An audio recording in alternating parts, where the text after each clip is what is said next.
এটা কি রং চা মনে করেছেন? জি না, এটা রং চা না, তেজপাতার পানি। তাই তেজপাতার পানি দিয়ে শুরু করলাম আজকের ভিডিওটা। আসসালামু আলাইকুম, সবাই কেমন আছেন? আপনাদের সাথে আছি আমি মামি ঘরোয়া ব্লগ। দূরে এবং কাছে আমার প্রাণপ্রিয় ভাই ও বোনেরা, আপুরা, বন্ধুরা যে যেখানে আছেন, আশা করি সবাই ভালো আছেন, সুস্থ আছেন এবং নিরাপদে আছেন। আপনাদের ছোটো বড়ো সবার দোয়া এবং ভালোবাসা আলহামদুলিল্লাহ আমি আমার ফ্যামিলির সবাইকে নিয়ে ভালো আছি। তা এই ভিডিওটা হলো বৃহস্পতিবারের সকালের ভিডিও।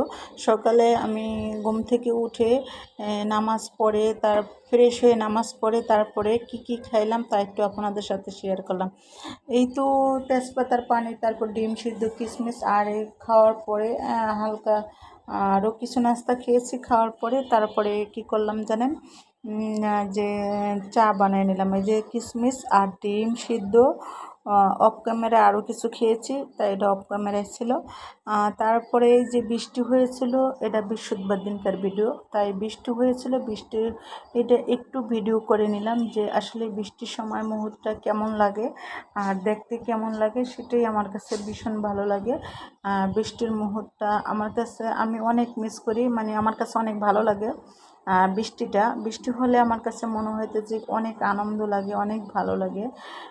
যাই হোক, আর বিশেষ করে যখন টিনের চালে বৃষ্টি হয় তাহলে তো কথাই নেই।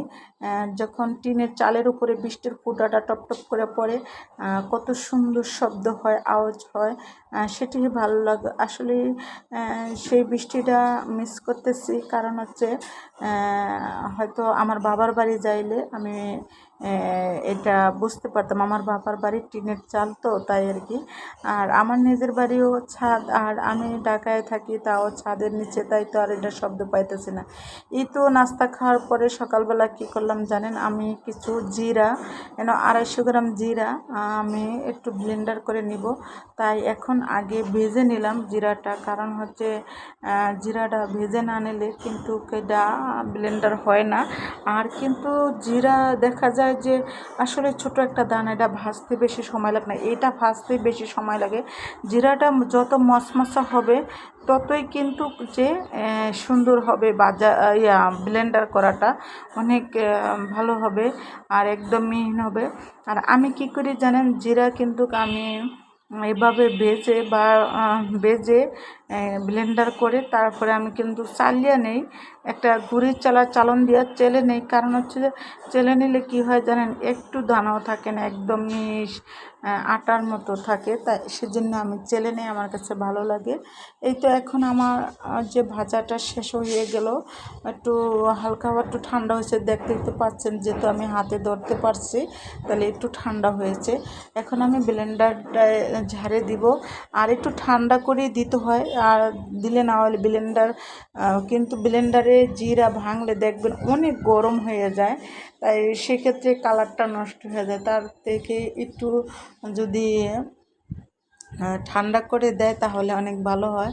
এই তো আমার 250 গ্রাম জিরা, আমি মানে 250 গ্রাম কী বলছেন, এটা এক পা, তাই 250 গ্রাম জিরা আমি এখন ব্লেন্ডার করে নিলাম। আর এই তো আমি দেখাইলাম যে কী মিশ হয়েছে। আর এটা হলো অফ ক্যামেরায়, কিন্তু দুপুরে অনেক কাজ, গোসল, নামাজ এগুলো সব সেরে তারপরে কি করলাম জানেন, এই যে বিকালের জন্য আমি মাছগুলা ভিজিয়ে নিলাম। ভিজে তারপরে পরিষ্কার করে নিতে হবে, কারণ হচ্ছে মাছ মাংস এগুলো আবার আমার মেয়ে এগুলা ধোয়, ক্লিন করে, মানে মাছ মাংস সবজি এগুলো আমার মেয়ে। এই তো আমার মেয়ে ক্লিন করে তারপরে এগুলো কি করব জানেন, যেহেতু আমি বিকালবেলা রান্না করুম, তাই দুপুরে গোসলের আগে এগুলা ক্লিন করে নিতে হয়। কারণ হচ্ছে মাছের পানি গায়ে গেলে তো ভালো লাগবে না, আবার জামা কাপড়গুলো চেঞ্জ করা লাগবে।